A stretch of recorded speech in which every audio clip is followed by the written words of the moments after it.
मैं इस समय हूँ सल्ट विधानसभा क्षेत्र में और एक स्कूल यहाँ पे राजकीय इंटर कॉलेज कोटा चामी में इस समय मैं हूँ और यहाँ पे प्यारे प्यारे बच्चे आप देख रहे हैं पीछे और साथ में प्रिंसिपल सर हैं कुलदीप रावत हैं सोमपाल नेगी। आखिर ये भीड़ और आज इस समय क्या हो रहा है मैं बता दूँ आपको।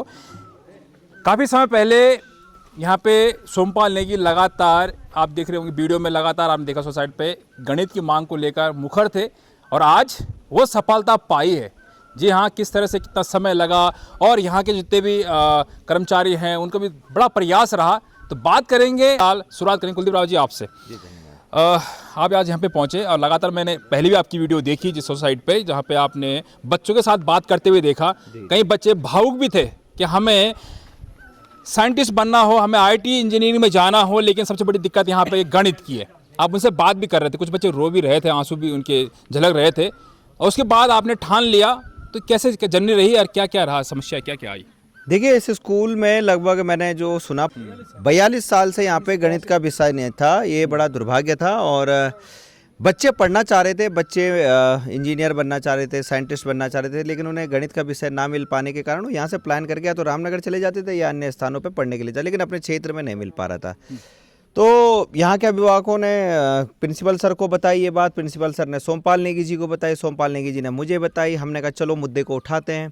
तो हम लोग आए स्कूल में, इन बच्चों ने अपनी पीड़ा खुद स्वयं बताई मुझे। जो है इनके आंसू आ रहे थे उस दिन की, सर हम पढ़ना चाहते हैं, लेकिन जो उस सत्र के बच्चे थे वो तो उनका सपना तो हम पूरा नहीं कर पाए, क्योंकि जो हमने यहाँ से ज्ञापन दिया वो वहाँ से रिजेक्ट हो गया। उसमें बच्चों की संख्या कम बताई गई, लेकिन हम लोगों ने हार नहीं मानी। सोमपाल नेगी जी, यहाँ के जो प्रिंसिपल सर थे, जो अभिभावक थे, सब ने जो है निरंतर प्रयास किया और दोबारा हमने री एप्लीकेशन डलवाई। ये तक पता करवाया, सोचिए कि इस उत्तराखंड में ऐसा कौन सा स्कूल है जहाँ 0 छात्र हैं और टीचर अपॉइंट है। 0 छात्र और टीचर अपॉइंट है, वो तक हमने आरटीआई डाल के पता करवाया। उसके बाद पता लगा कि एक स्कूल है ऐसा इस उत्तराखंड में जहाँ 0 छात्र है मैथ के और वहाँ टीचर अपॉइंट है। तब उसके बाद ये जो टीचर थे वो यहाँ ट्रांसफ़र करे और जो गणित का विषय है वो भी यहाँ ट्रांसफ़र हुआ। और आज हमारा बड़ा सौभाग्य है कि सर हमारे साथ खड़े हैं, यहाँ पे आए हैं और इन बच्चों को बहुत बहुत बधाई। और मैं निवेदन करूँगा इन बच्चों से कि आने वाले टाइम पे ये जो आपको सब्जेक्ट मिला है इसका फ़ायदा उठाएं। ये लड़ाई बहुत कठिन थी, 1 साल से ज़्यादा हम लोगों ने लड़ाई लड़ी। हम हर किसी के पास गए, मंत्री से लेके हर किसी के पास गए। आखिरकार हमें खुद ही जो अधिकारी हैं उनके चक्कर काटने पड़े और सफलता हमें मिली है। साथ ही साथ मैं बस इतना कहना चाहता हूँ कि अभी तो ली अंगड़ाई है, आगे और लड़ाई है। और अभी तो हमने सिर्फ एक स्कूल के लिए आवाज़ उठाई, आवाज़ तो हमने बहुत स्कूलों के लिए उठाई और हल भी किया है उनकी समस्याओं का। लेकिन आने वाले समय में मैंने फैसला लिया है कि मैं एक शिक्षा न्याय यात्रा निकालूंगा। पूरे उत्तराखंड में शिक्षा न्याय यात्रा निकाली जाएगी और जैसे इन बच्चों की समस्या थी, ऐसे इस उत्तराखंड के जितने भी बच्चे हैं, जितने भी स्कूल हैं, उनकी जो भी समस्याएँ वो समस्याएँ हम सुनेंगे और उन समस्याओं का हल करने का प्रयास करेंगे। अभी आपने एक चीज़ और कहा है कि यहाँ पे स्मार्ट क्लासेस की बात हुई थी। जी। प्रिंसिपल सर ने भी कहा था कि यहाँ पे किस समय तक, कब तक ये स्मार्ट क्लास बनेगा, क्योंकि देखो उम्मीद उसी से की जाती है जो इस चीज़ को ठान लेता और करता भी है, जो आपने किया भी। मुझे कई बार देखता हूँ कि कई लोग कहते हैं कि कुलदीप रावत जी कहते हैं उसको करके भी दिखाते हैं। अभी उन्होंने जो बात की उसके बारे में क्या कहना है, कब तक वो चीज़ें? स्मार्ट क्लासेस देखिए जल्द से जल्द हम शुरू कर लेंगे, वो भी प्रोसेस में चल रहा है। हमारी बात चल रही है आगे, जो इस चीज़ के लिए हमारी मदद करेंगे। और मैं कहना चाहूँगा कि देखिए कोई भी काम कठिन नहीं है, अगर आप प्रयास तो कर सकते हैं। अगर सफलता ना मिले वो दूसरी बात है, लेकिन प्रयास तो किया जा सकता है। और सोमपाल नेगी जी, उनकी संस्था सहयोग ट्री फाउंडेशन, उसके माध्यम से हम अन्य लोगों से बात कर रहे हैं इसके बारे में और जल्दी जो है इस समस्या का हल निकल जाएगा, जो ये हम स्मार्ट क्लासेस स्टार्ट करवा देंगे। जी।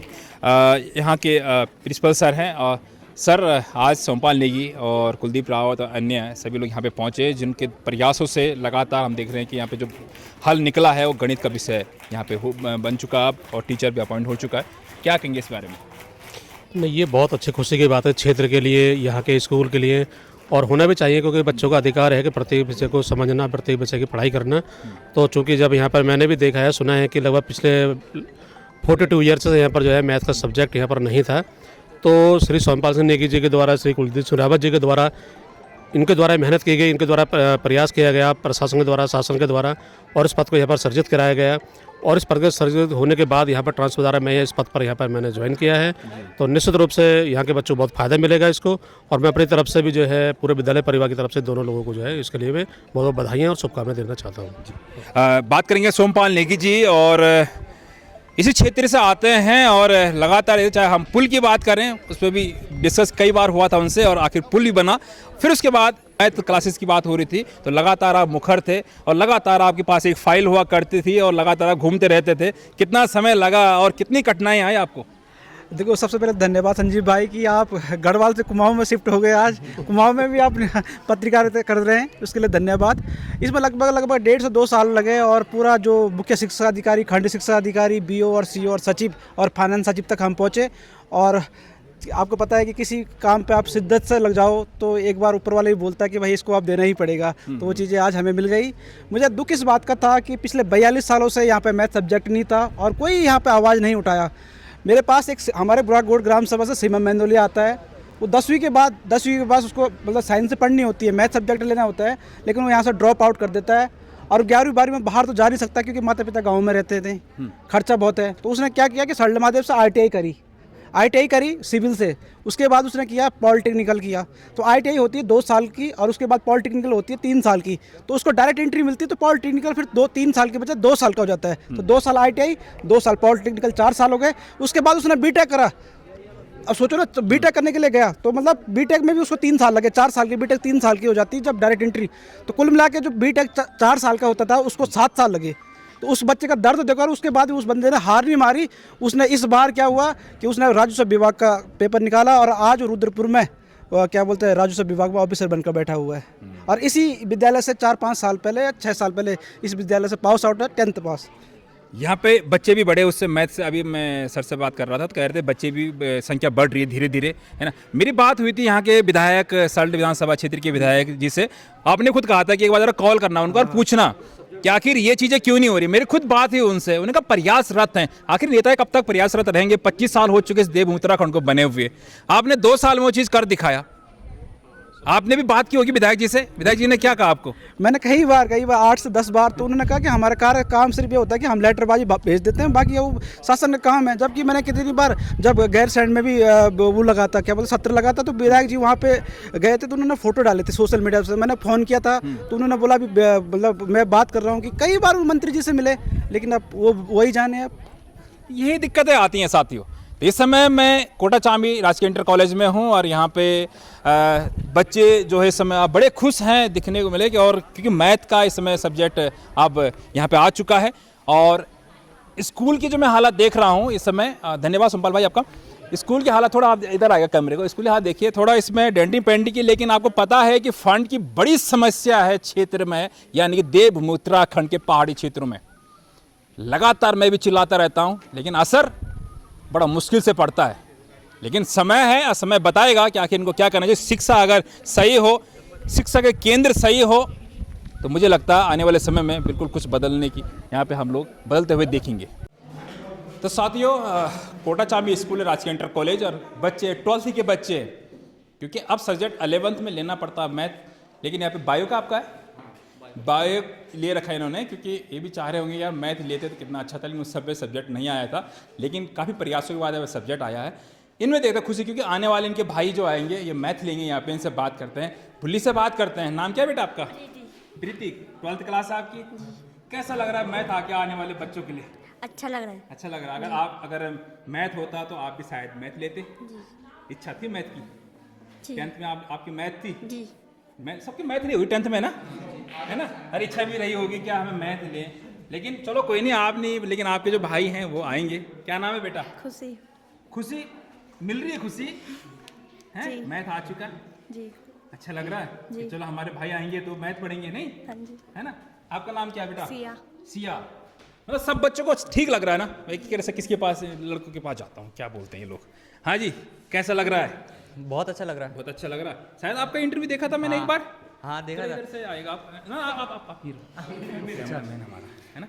अच्छा, आपका मैंने एक वीडियो देखा कि सर हम लोग मैथ पढ़ना चाह रहे हैं, लेकिन सबसे बड़ी दिक्कत ये कि मैथ का वहाँ पे सब्जेक्ट ही नहीं है और हमारी इच्छा है मैथ पढ़ने की। अब भाव भी देखिए उस वीडियो में आप, कुलदीप रावत से आपकी बात हुई थी उस समय, है ना जी। तो आप कैसा लग रहा है आपके आने वाले जो भाई हैं? आपने ये भी कहा कि अगर हम नहीं पढ़ पाए तो मेरे जो आने वाले भाई होंगे वो पढ़ पाएंगे, है ना। कैसा लगा? मेरे को बहुत अच्छा लग रहा है कि यहाँ पे मैथ आ गई और जो आने वाले मेरे भाई बहन हैं वो मैथ पढ़ पाएंगे, क्योंकि जिस प्रकार मैं मतलब इंजीनियर बनना चाहता था तो मैंने फिर बायो ले लिया। यहाँ आके मैं दूर जाना पड़ता था। हाँ, तो अब मेरी बहन है 10th में, वो इस साल 10th में, तो अगले साल वो 11th में आएगी। तो मैं उससे यही कहना चाहूँगा कि वो भी मैथ ही ले, जो मैं नहीं कर पाया वो करे। देखो कहीं ना कहीं पहाड़ों में इन बच्चों को कॉम्प्रोमाइज़ करना पड़ता है। जी हाँ, ये हमारा शिक्षा का स्तर। साथियों लगातार 42 हमारी जो भावी पीढ़ी है वो भी आज कॉम्प्रोमाइज़ कर रहे हैं। आखिर 26 साल बन चुके इस उत्तराखंड को, और क्यों ये लोग कॉम्प्रोमाइज़ करें? ये बड़ा दुखद है। क्या कर रहे हैं हमारे शिक्षा मंत्री जी, क्या कर रहे हैं हमारे नेता लोग? आज वो ग्राउंड रिपोर्टिंग में आपको दिखाने वाला हूँ, क्योंकि यहाँ की स्थिति ऐसी बन चुकी, ये खंडर हो चुके हैं। सारे जितने भी विद्यालय देख रहा हूँ मैं खंडरों में तब्दील है। बच्चों को पढ़ाने के लिए टीचर कहीं है ही नहीं, जहाँ टीचर है तो वहाँ सब्जेक्ट ही नहीं है। ये बड़ी स्थिति बिगड़ती जा रही है। क्या नाम है बेटा आपका? मेरा नाम सयंक है। अच्छा सैंक, आप भी मैथ लेना चाह रहे थे? हाँ, मैथ लेना चाह रहा था मैं भी, पर मैथ था नहीं तो बायोलॉजी लेना पड़ा। मजबूरी में? मजबूरी। मैथ में आप काफी स्ट्रांग थे। हाँ सही था, मतलब है ना? स्ट्रॉन्ग नहीं बोलूँगा। हाँ ठीक मतलब, ठाक लेकिन बढ़िया, मतलब ठीक लगा था आपको। क्या बनना चाह रहे थे आप आगे जब मैथ लेते तो? मैं इंजीनियर बनना चाहता था। अभी आप क्या बनना चाह रहे हो? अभी तो बायोलॉजी लिए तो डॉक्टर ही करेंगे। डॉक्टरी का करेगा। हाँ। मतलब जो हमारी इच्छा थी वो आप नहीं कर पाए, नहीं है कर ना? पाए। हाँ, ये सबसे बड़ी दिक्कत है। बेटा क्या नाम है आपका? मेरा नाम अंशुल मंदोलिया है। मंदोले जी, कहाँ रहते हैं आप? बुढ़ाकोट। बुढ़ाकोट। अभी तो वहाँ पे काफ़ी बच्चे होंगे जो आप यहाँ पढ़ने के लिए आ रहे होंगे धीरे धीरे। अब नहीं है, अब नहीं, सब निकल गए। हाँ। है ना? तो आप भी मैथ लेना चाह रहे थे? जी सर, मैं भी मैथ लेना चाहता था पर नहीं हो पाया, मतलब 11th में नहीं था। मतलब कॉम्प्रोमाइज़ करना पड़ा। जी साथियों ये चीज़ें हैं, और ये चीज़ें एक स्कूल की नहीं है, कोटा चामी स्कूल की नहीं है, ये हर विद्यालय की स्थिति है।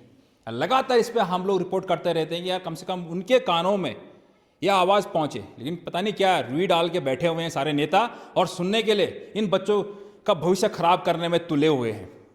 आखिर ये नेता कब जागेंगे? चुनाव के टाइम पे बड़ी बड़ी घोषणाएं होती हैं, लेकिन जब चुनाव के बाद जीतते हैं तो वो घोषणाएं घोषणा तक ही सीमित रह जाती है। इस विषय पर आपका क्या कहना है? कमेंट बॉक्स में जरूर दीजिएगा। देखते रहेगा पहाड़ न्यूज़ 24।